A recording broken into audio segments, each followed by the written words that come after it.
আছে নাকি ওর কাছে? দেখেন আগে। আছে, হ্যাঁ, বের করে দেন। আচ্ছা, শুরু করছি আমরা। একটু মনোযোগ দিবেন, আমি কিছু স্কিপ করে যাব, শেষ করে দিব। আজকে শেষ, অলমোস্ট উই আর ডান। আমাদের বললাম half portion of the syllabus আজকে শেষ হয়ে যাবে। পোস্টমাস্টার লিখেছেন রবীন্দ্রনাথ ঠাকুর। প্রথম কাজ আরম্ভ করিয়াই উলাপুর গ্রামে পোস্টমাস্টারকে আসিতে হয়। গ্রামটি অতি সামান্য, নিকটে একটি নীল কুঠি আছে, তাই কুঠির সাহেব অনেক জোগাড় করিয়া এই নতুন পোস্ট অফিস স্থাপন করিয়াছে। আমাদের পোস্টমাস্টার কলিকাতার ছেলে, জলের মাছকে ডাঙায় তুলিলে যেমন হয়, এই গণ্ডগ্রামের মধ্যে আসিয়া পোস্টমাস্টার সেই দশা উপস্থিত হইয়াছে। একখানি অন্ধকার আটচলার মধ্যে তাহার আপিস, অধরে একটি পানাপুকুর এবং তাহার চারিপারে জঙ্গল। পড়তে বলবো, পড়েন, একটু পরে ধরবো, মনোযোগ দেন এখানে। কুঠির গোমস্তা প্রভৃতি যে সকল কর্মচারী আছে তাহাদের ফুরসত প্রায় নাই এবং তাহার ভদ্রলোকের সহিত মিশিবার উপযুক্ত নহে। পোস্টমাস্টার হচ্ছে তার কষ্টটা বলছে। কলকাতার ছেলে, গ্রামে চলে আসছে, নতুন পোস্ট অফিসের দায়িত্ব। এখন এখানে যে মানুষগুলো আছে, যে কুঠির গোমস্তা মানুষ আছে, তাদের সাথে হচ্ছে কি তার আসলে মেন্টালিটির একটু কি নাই, মিল নাই। সেই জন্য সে হচ্ছে খুব মানে ইতস্তত বোধ করে, মিশিবার উপযুক্ত না হয়। আবার দেখেন শব্দটা দেখছেন, তাহার ভদ্রলোকের সহিত, বুঝতে পেরেছেন? মানে কলকাতার ছেলে তো, কলকাতার ছেলেদেরকে মানে শহরের ছেলেদেরকে আমরা কি নামে ডাকি? একটু ভদ্রলোক নামেই ডাকি। আচ্ছা, বিশেষত কলিকাতার ছেলে ভালো করিয়া মিশিতে জানে না। কলকাতার ছেলেদের সমস্যা কি? মিশতে জানে না। আর কলকাতার ছেলে না, শহরের ছেলেদের, এটা আসলে কলকাতার ছেলে বোঝাচ্ছে না, এটা হচ্ছে শহরের ছেলেদের কথাই বলছে। শহরের মানুষরা কি করতে পারে না? মিশতে জানে না। অপরিচিত স্থানে গেলে হয় উদ্যত নয় অপ্রতিভ হইয়া থাকে, এই কারণে স্থানীয় লোকের সহিত তাহার মেলামেশা হইয়া ওঠে না। অথচ হাতে কাজ অধিক নাই, কখনো কখনো দুটো একটা কবিতা লিখিতে চেষ্টা করেন। তাহাতে এমন ভাব ব্যক্ত করিয়াছেন যে সমস্ত দিন তরুপল্লবের কম্পন এবং আকাশের মেঘ দেখিয়া জীবন বড় সুখে কাটিয়া যায়। কিন্তু অন্তর্যামী জানেন, যদি আরব্য উপন্যাসের কোনো দৈত্য আসিয়া এক রাত্রের মধ্যে এই শাখা পল্লব সমেত সমস্ত গাছগুলো কাটিয়া পাকা রাস্তা বানাইয়া দেয় এবং সারি সারি অট্টালিকা আকাশের মেঘকে দৃষ্টিপথ হইতে রুদ্ধ করিয়া রাখে, তাহা হইলে এই আদমরা ভদ্র সন্তানটি পুনশ্চ নবজীবন লাভ করিতে পারে।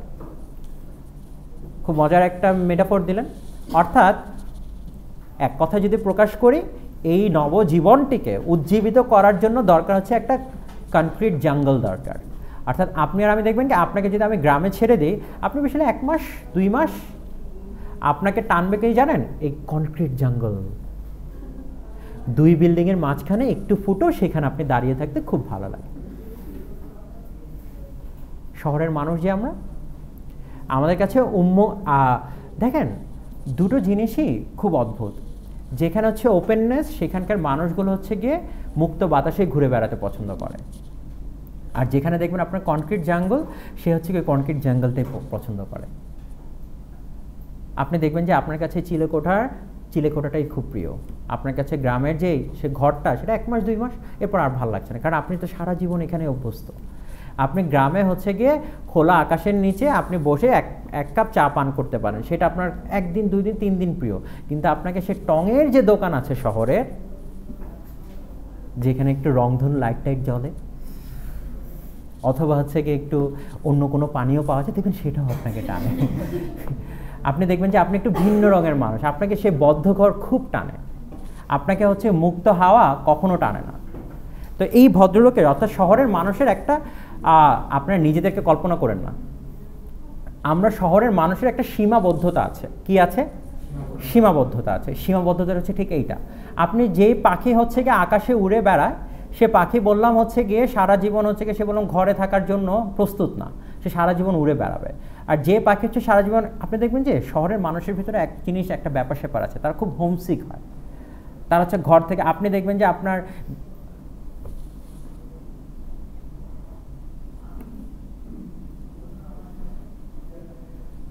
সে খুব হোমসিক হয়। কেন হোমসিক হয়? দেখবেন যে সে হচ্ছে কি তার বিছানা থেকে ওঠার জন্য যে শক্তি দরকার, সেই শক্তিটা পর্যন্ত সে পায় না, মানে ভালো লাগে না, তার মনের যে ফোর্সটা, সেই জিনিসটা তার ভিতরে কাজ করে না। গ্রামের সকাল হয় কয়টায়? একদম ভোরে, যখন দেখবেন যে আমরা 5টা 6টার ভিতরে গ্রামের মানুষগুলো আস্তে আস্তে উঠে যাচ্ছে। শহরের মানুষ হচ্ছে কি উঠাতেই পারবেন না আপনি।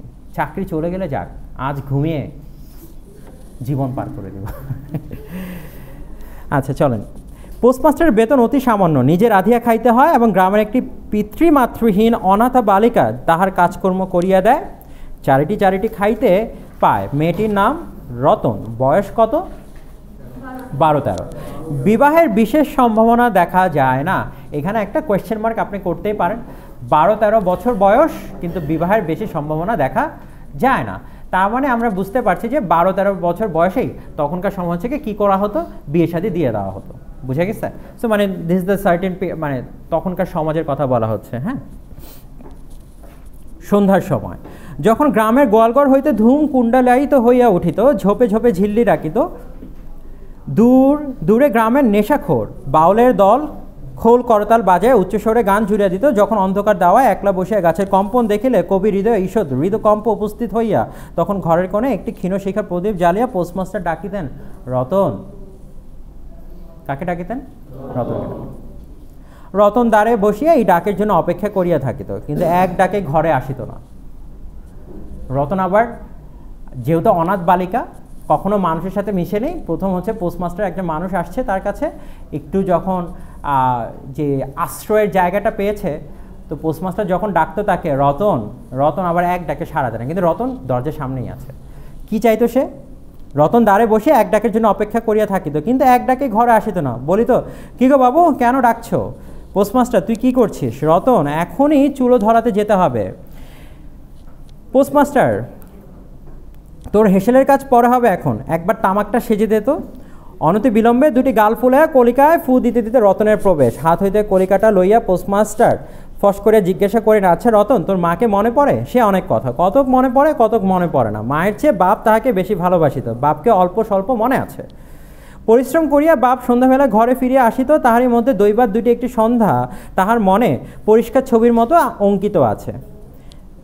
এই কথা হইতে হইতে ক্রমে রতন পোস্টমাস্টারের পায়ের কাছে মাটির উপর বসিয়া পড়িত। মনে পড়িত তাহার একটি ছোট ভাই ছিল, বহু পূর্বেকার। বর্ষার দিনে একদিন একটি ডোবার ধারে দুইজন মিলিয়া গাছের ডাঙা ডালকে ছিপ করিয়া মিছামিছি মাছ ধরা খেলা করিয়াছিল। অনেক গুরুতর ঘটনার চেয়ে সেই কথাটাই তাহার মনে হয় বেশি উদয় হইত। আচ্ছা, রতনের কি মনে পড়তো? গাছের ডাল ভেঙে হচ্ছে পুকুর হচ্ছে সে ডালটা নামাতো, তার ছোটো ভাইয়ের কথা মনে পড়তো। ছোটো ভাই আর সে মিল হচ্ছে গিয়ে যে মাছ ধরার, যে বড়শি দিয়ে যে মাছ ধরা, সেই মাছ ধরার মতো। আর সে হচ্ছে গিয়ে যে তার এই কথাটা তার সাথে খুব বেশি মনে পড়তো। আর এই কথাটা তাকে কে জিজ্ঞেস করছে? পোস্টমাস্টার জিজ্ঞেস করছে যে তোর বাবা মাকে মনে পড়ে কি না। কারণ আমরা গল্পের শুরুতে জানতে পেরেছি বালিকাটা হচ্ছে কি একটি অনাথ বালিকা, মানে এতিম, অরফ্যান। আচ্ছা, এইরূপ কথা প্রসঙ্গে মাঝে মাঝে বেশি রাত হইয়া যাইত। তখন আলস্যক্রমে পোস্টমাস্টার আর রাঁধিতে ইচ্ছা করিত না। সকালের বাসি ব্যঞ্জন থাকিত এবং রতন তাড়াতাড়ি উনুন ধরাইয়া, মানে চুলা ধরায় খান কয়েক রুটি সেঁকে আনিত, তাহাতেই উভয়ের রাত্রের আহার চলিয়া যাইত। একদিন সন্ধ্যাবেলা সে বৃহৎ আটচালার কোণে আপিসের কোঠে চৌকির উপর বসে পোস্টমাস্টার নিজের ঘরের কথা পারিতেন, ছোট ভাই, মা এবং দিদির কথা। প্রবাসে একলা ঘরে বসে যাহাদের জন্য হৃদয় ব্যথিত হইয়া উঠিত তাহাদের কথা, যে সকল কথা সর্বদাই মনে উদয় হয়, অথচ নীলকুঠির গোমস্তাদের কাছে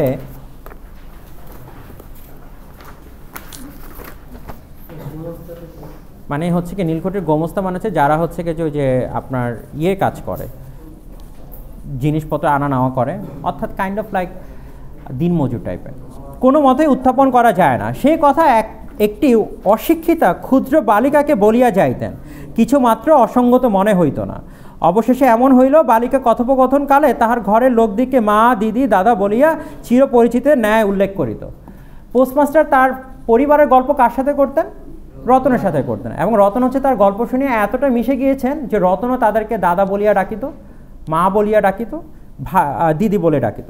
এমনকি তাহার ক্ষুদ্র হৃদয়পটে বালিকা তাহাদের কাল্পনিক মূর্তিও চিত্রিত করিয়া রইয়াছিল। মানে কনভারসেশন হচ্ছে কি এমন হয়েছিল যে সে বুঝতে পারতো, সে এই জিনিসটাকে ফিল করতে পারতো। একদিন বর্ষাকালে মেঘমুক্ত দ্বিপ্রহরে ঈষৎতপ্ত সুকোমল বাতাস দিতেছিল। আচ্ছা, অ্যানিওয়ে আমি এখানে একটু স্কিপ করে, মানে বেশি আর পড়তে যাচ্ছি না, সহজ করি, সময় কম। পোস্টমাস্টার একটা দীর্ঘ নিঃশ্বাস ফেলিয়া ডাকিলেন, রতন। রতন তখন পেয়ারা তলায় পা ছড়াইয়া দিয়া কাঁচা পেয়ারা খাইতেছিল। প্রভুর কণ্ঠস্বর শুনিয়া অবিলম্বে ছুটিয়া আসিল, হাঁপাইতে হাঁপাইতে বলিল, দাদাবাবু ডাকছো? পোস্টমাস্টার বলিলেন, তোকে আমি একটু একটু করে পড়তে শেখাবো। বলিয়া সমস্ত দুপুরবেলা তাহাকে লইয়া স্বরে ও স্বরে আ করিলেন এবং এইরূপে অল্প দিনেই যুক্ত অক্ষর উত্তীর্ণ হইলেন। অর্থাৎ বালিকাকে পোস্টমাস্টার কী করছিলেন? পড়াশোনা শিখাচ্ছিলেন, যাতে সে পড়াশোনা করতে পারে। শ্রাবণ মাসের বর্ষণের অন্ত নাই। এখন পোস্টমাস্টার হচ্ছে গিয়ে তার মানে রতনের জন্য তার যে একটা দায়িত্ববোধ ছিল অর্থাৎ পড়াশোনা শেখানো, পোস্টমাস্টার সেটাও করছে। কিন্তু আমি একটু হচ্ছে স্কিপ করে যাচ্ছি আবার আরেকটা প্যারা। পোস্টমাস্টার আমরা দেখব কি ভদ্রলোক হচ্ছে গিয়ে হঠাৎ করে একদিন খুব অসুস্থ হয়ে পড়েন, মানে খুবই অসুস্থ, মানে বিছানা থেকে ওঠার মতো তার শক্তি নেই। এখন পোস্টমাস্টার তাহার খাটিয়ার উপর শুইয়া আছেন, আমি পেজটা উল্টিয়েছি। পোস্টমাস্টার তাহার খাটিয়ার উপর শুইয়া আছেন, বিশ্রাম করিতেছে মনে করে অতি নিঃশব্দে পুনশ্চ ঘর হইতে বাহিরে যাইবার উপক্রম করিল। সহসা শুনিল রতন, তাড়াতাড়ি ফিরিয়া গিয়া বলিল, দাদাবাবু ঘুমোচ্ছিলে? পোস্টমাস্টার কাতর স্বরে বলিলেন, শরীরটা ভালো বোধ হচ্ছে না, দেখতো আমার কপালে হাত দিয়ে। অর্থাৎ হচ্ছে কি পোস্টমাস্টারের শরীর খারাপ, আর রতন ছাড়া তো তাকে এখন দেখভাল করার জন্য আসলে কেউ নেই। এই দেখেন এইখানে আমরা দেখব এই নিতান্ত নিঃসঙ্গ প্রবাসে ঘনবর্ষে রোগকাতর শরীরে একটুখানি সেবা পাইতে ইচ্ছা করে, তপ্ত ললাটের উপর শাখা পড়া কোমল হস্তের স্পর্শ মনে পড়ে। এই ঘোর প্রবাসে রোগ যন্ত্রণায় স্নেহময়ী নারীরূপী জননী ও দিদি পাশে বসিয়া আছেন, এই কথা মনে করিতে ইচ্ছা করে। এবং এই স্থলে প্রবাসীর মনের অভিলাষ ব্যর্থ হইল না। অভিলাষ মানে কি? ইচ্ছা। ইচ্ছা ব্যর্থ হইল না। এই যে ইচ্ছা ব্যর্থ হলো না, কেন ব্যর্থ হলো না? তার খুব ইচ্ছে ছিল তার দিদি হচ্ছে সেই অসুস্থ মানুষ, পোস্টমাস্টার, দিদি হচ্ছে গিয়ে তাকে কি করবে? সেবা করবে। কিন্তু সেবা যে করবে, সেবা করার বদলে হচ্ছে কি এখন তাকে দিদি রূপে কি আবির্ভাব ঘটলো? কার? রতনের আবির্ভাব ঘটলো। অর্থাৎ রতন হচ্ছে কি তাকে এখন সেবা যত্ন করছে। সে মুহূর্তে সে জননীর পদ অধিকার করিয়া বসল। জননী মানে সে যেন হচ্ছে মায়ের মতো অধিকার করিয়া, মানে সে বৈদ্য ডাকে আনিল। বৈদ্য মানে কি? এই ছেলে মনোযোগ দেন। বৈদ্য ডাকে আনিল, যথাসময়ে বটিকা খাওয়াইলো। বটিকা মানে কি? ওষুধ খাওয়াইলো। সারা রাত্রি শিওরে জাগিয়া রহিল, আপনি পথ্য রাধিয়া দিল এবং শতবার করিয়া জিজ্ঞাসা করিল, হ্যাঁ গো দাদা বাবু, একটুখানি ভালো বোধ হচ্ছে কি? বহুদিন পরে পোস্টমাস্টার ক্ষীণ শরীরে রোগশয্যা ত্যাগ করিয়া উঠিলেন। মনে স্থির করিলেন আর নয়, এখান হইতে কোনো মতে বদলি হইতে হইবে। স্থানীয় অস্বাস্থ্যের উল্লেখ করিয়া তৎক্ষণাৎ কলিকাতায় কর্তৃপক্ষদের নিকট বদলি হইবার জন্য দরখাস্ত করিলেন। পোস্টমাস্টার কী সিদ্ধান্ত নিলেন? বদলি করবেন, যে এইখানে আর থাকা যাবে না, এখানে খুব ভয়ঙ্কর ব্যাপার স্যাপার হচ্ছে। আচ্ছা, তারপর তিনি যেটা করলেন,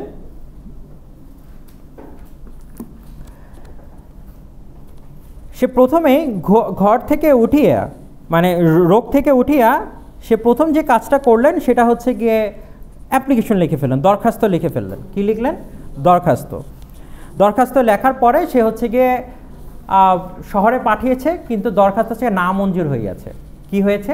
নামঞ্জুর, মঞ্জুর হয় না, যে না তোমাকে শিফটিং করানো যাবে না, বদলি হবে না, তুমি এখানেই থাকতে হবে। তো পোস্টমাস্টার সেখানে বদলি হোক না হোক আমি শহরেই চলে যাব। কোথায় চলে যাবে? শহরেই চলে যাবে। তো ভদ্রলোক হচ্ছে এখন শহরে যাওয়ার জন্য মরিয়া হয়ে হবে। দেখেন এখন চলেন, পোস্টমাস্টার বলিলেন, রতন কালই আমি যাচ্ছি। রতন জিজ্ঞেস করলো, কি কোথায় যাচ্ছ দাদাবাবু? পোস্টমাস্টার, বাড়ি যাচ্ছি।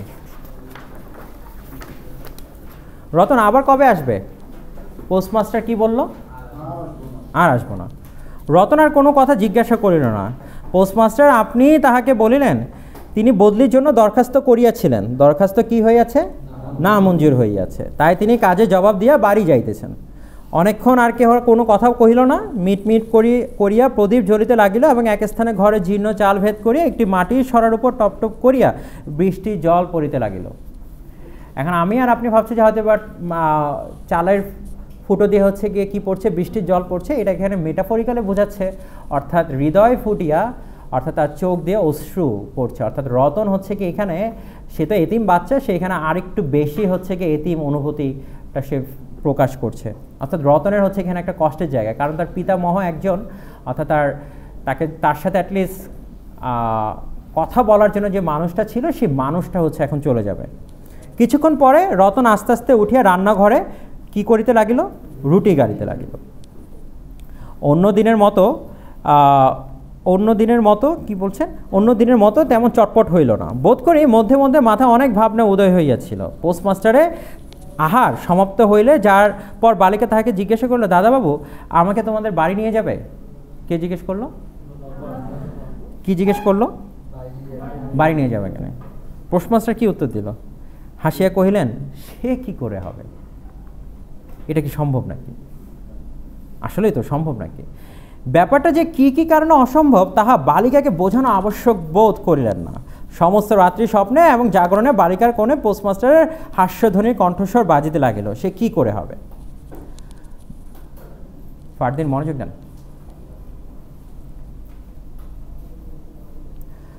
ভোরে উঠিয়া পোস্টমাস্টার দেখিলেন তাহার স্নানের জল ঠিক আছে। কলিকাতার অভ্যাস অনুসারে তিনি তোলা জলে স্নান করিতেন। রাতের বেলায় কি করেছেন? সাহেব বাবুর আবার অভ্যাস আছে, সে হচ্ছে কি আপনার পুকুরে গিয়ে পুকুরে ডুব দিয়ে স্নান করে না, সে হচ্ছে তোলা জলে স্নান করে, মানে হচ্ছে কি পানি উঠিয়ে তারপর হচ্ছে সেই জলে হচ্ছে স্নান করে।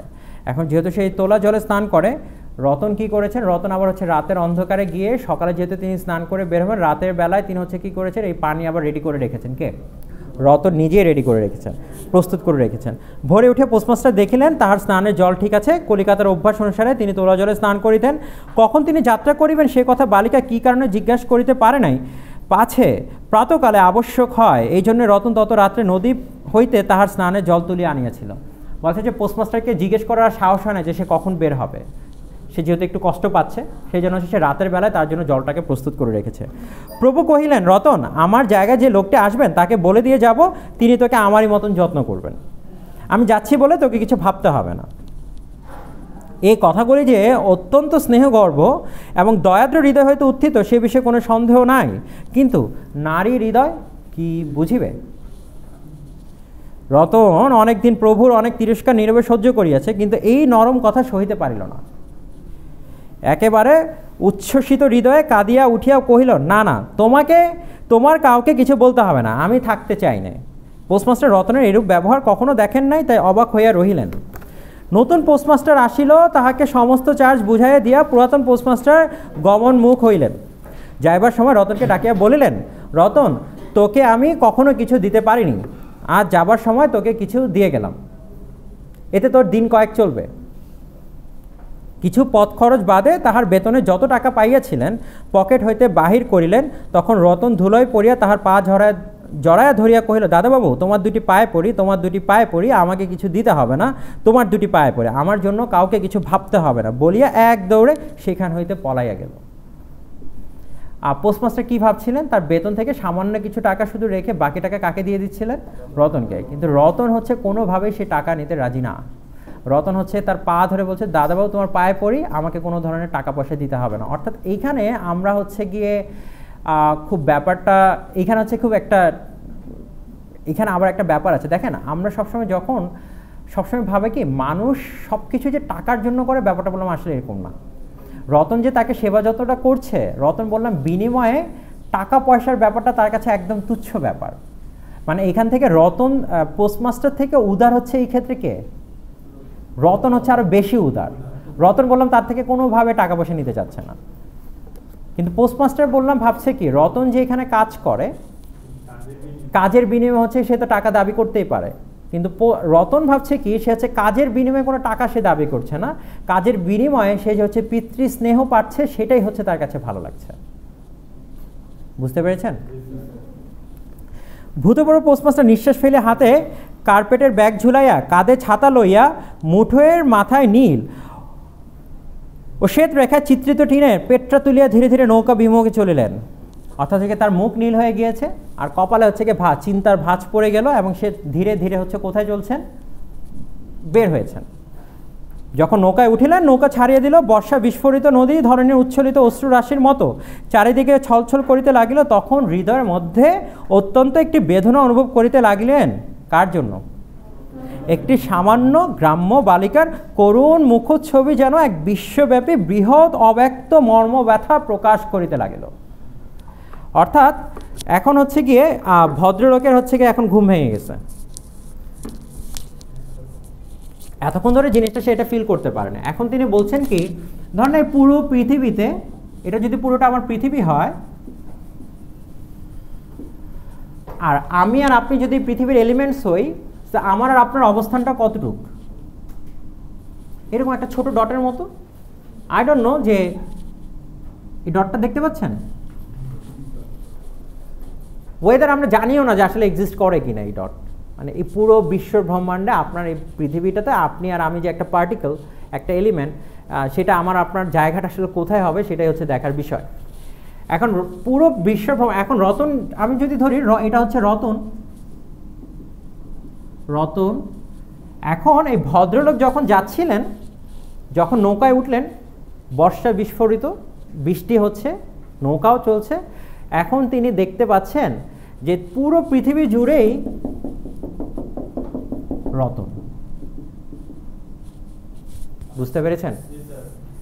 মানে এখন হচ্ছে তার পুরো পৃথিবীর মুখচ্ছবি জুড়ে কার চোখ ভাসছে? রতনের চোখ, মানে সব সব মানুষের ভিতরে সে এখন রতনকে দেখতে পাচ্ছে। এই কথাটাই হচ্ছে কে বলছেন? রবীন্দ্রনাথ বলছেন। ফিরিয়া যায় জগতের কোন বিচ্ছিত, আচ্ছা সে বলছে কি, তখন হৃদয়ের মধ্যে অত্যন্ত একটি বেদনা অনুভব করিতে লাগিলেন, একটি সামান্য গ্রাম্য বালিকার করুণ মুখচ্ছবি যেন এক বিশ্বব্যাপী, বুঝতে পেরেছেন, এক বিশ্বব্যাপী বৃহৎ অব্যক্ত মর্ম ব্যথা প্রকাশ করিতে লাগিল। একবার নিতান্ত ইচ্ছা হইল ফিরিয়া যায়, কি করি? ফিরিয়া যাই, মানে আবার চলে যাই। জগতের কোন বিচ্যুত সে অনাথিনীকে সঙ্গে করিয়া লইয়া আসে। কি মনে হলো তার? এতিম বাচ্চাটাকে কি করি? আমার সাথে নিয়ে আসি। কিন্তু তখন পালে বাতাস পাইয়াছে, বর্ষার স্রোত খরতর বেগে বহিতেছে, গ্রাম অতিক্রম করিয়া নদীকূলের শ্মশান দেখা দিয়াছে, এবং নদী প্রবাহে ভাসমান প্রতীকের উদাস হৃদয় এই তথ্যের উদয় হইল। কি তথ্য? জীবনে এমন কত বিচ্ছেদ, কত মৃত্যু আছে, ফিরিয়া ফল কি? পৃথিবীতে কে কাহার? বুঝতে পেরেছেন?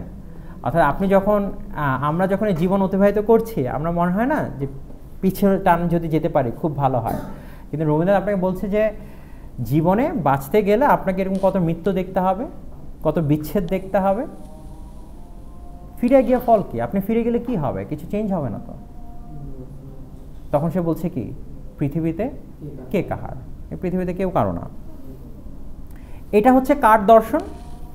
এটা হচ্ছে পোস্টমাস্টারের দর্শন। পোস্টমাস্টারের মনে এটা ফিল হচ্ছে, কিন্তু রতনের তো কিছু একটা ব্যাপার স্যাপার আছে। শেষ হচ্ছে গল্পটা এখানে। কিন্তু রতনের মনে কোনো তথ্যের উদয় হইল না। দেখেন, পোস্টমাস্টার বললাম একটা তথ্য আবিষ্কার করেছেন। কি তথ্য? nobody feels for anybody else, done, be yourself। Postmaster সে তার নিজের মতো চলতে পারবে, ডান না। কিন্তু এখন কথা হচ্ছে রতনেরও তো একটা, দেখেন আমরা যখন কোনো কিছু হারাই, সেই হারানোর পরে বললাম সেই জিনিসটা যে হারিয়েছে সেটা হচ্ছে কি আমার মনকে একটা যুক্তি দিয়ে বুঝাতে হয় যে এটা এই কারণে হারাইছে, তুমি এটা মেনে নাও। আপনি পাগল কাকে বলছেন? যে পাগল হচ্ছে কি এই হারানোর বেদনা থেকে বের হতে পারেনি, সে পাগল হয়ে যায়। যে কষ্টটা নিতে পারে না সেই উন্মাদ হয়ে যাচ্ছে। আপনি তাকে বলছেন কি পাগল বলছেন অথবা অন্য কিছু বলছেন। এখন আপনার কাছে আমার কাছে তো সেই তথ্যটা আছে, আমি আর আপনি সেই তথ্যটা দিয়ে দিলাম যে পৃথিবীতে কে কাহার, বুঝে গেলাম আমরা পৃথিবীতে কেউ কারো না। কিন্তু রতনের মনে কি তথ্য উদয় হবে সেটা হচ্ছে কথা। চলেন দেখি। কিন্তু রতনের মনে কোনো তথ্যের উদয় হলো না। সে পোস্ট অফিস গৃহের চারিদিকে কেবল অশ্রু জলে ভাসিয়া ঘুরিয়া ঘুরিয়া বেড়াইতেছিল। আর সে কি করছিল? পোস্ট অফিসের চারিদিকে শুধু কান্না করছে আর ঘুরে বেড়াচ্ছে। বোধ করি তাহার মনে ক্ষীণ আশা জাগিতেছিল, দাদাবাবু যদি ফিরিয়া আসে। কে ফিরে আসবে? দাদাবাবু ফিরে আসবে। কিন্তু দাদাবাবু কি ফিরে আসবে? দাদাবাবু কখনো ফিরে আসবে না। হ্যাঁ, দাদাবাবু তো কখনো ফিরে আসবে না, এটা তো আমরা বুঝতেই পারছি, কারণ সে তার তথ্য অনুযায়ী সে হচ্ছে গিয়ে স্থাপন করেছেন। সে বন্ধনে পড়িয়া কিছুতেই দূরে যাইতে পারিতেছিল না। হায় বুদ্ধিহীন মানব হৃদয়। কি বলছে? হৃদয়ের তো আসলে কোনো বুদ্ধি নাই, বুঝতে পেরেছেন? হায় বুদ্ধিহীন মানব হৃদয়, অর্থাৎ হচ্ছে কি ব্রেনলেস মাইন্ড। মানুষের মাইন্ডটা কি হয়? Brainless, like it doesn't have, মানে এটা চিন্তা করা হচ্ছে কি যুক্তি দিয়ে চিন্তা করে, এটা চিন্তা করে কি দিয়ে? ইমোশন দিয়ে। ভ্রান্তি কিছুতেই ঘটছে না। যুক্তিশাস্ত্রের বিধানে বহু বিলম্বে মাথায় প্রবেশ করে, প্রবল প্রমাণকে অবিশ্বাস করিয়া মিথ্যা আশাকে দুই বাহুপ্রাশে বাঁধিয়া বুকের ভেতর প্রাণপণে জড়াইয়া ধরা যায়। অবশেষে একদিন সমস্ত নাড়ি কাটিয়া হৃদয়ের রক্ত শুষিয়া সে পলায়ন করে। তখন চেতনা হয় এবং দ্বিতীয় ভ্রান্তি পাশে পরিবার জন্য চিত্ত ব্যাকুল হইয়া ওঠে। মানুষ খুব অদ্ভুত জীব। যখন হচ্ছে কি এই চিত্ত বেদনা সে যখন হচ্ছে কি যে কেটে উঠে তার জীবন থেকে, তখন সে চিন্তা করে যে যা হওয়ার হয়েছে, নতুন জীবনের সূচনা করা যাক। বুঝতে পেরেছেন? মানুষ হচ্ছে কি নতুনের প্রতি আবার ছোটে, যা হারিয়েছি নতুনের দিকে যাওয়া যাক। এই হচ্ছে পোস্টমাস্টার গল্পের ব্যাপার। এখন এই পোস্টমাস্টার গল্প থেকে যে প্রশ্নটা বরাবরই আসে সেটা হচ্ছে কি যে রেকর্ডিংটা অফ করেন। Thank you.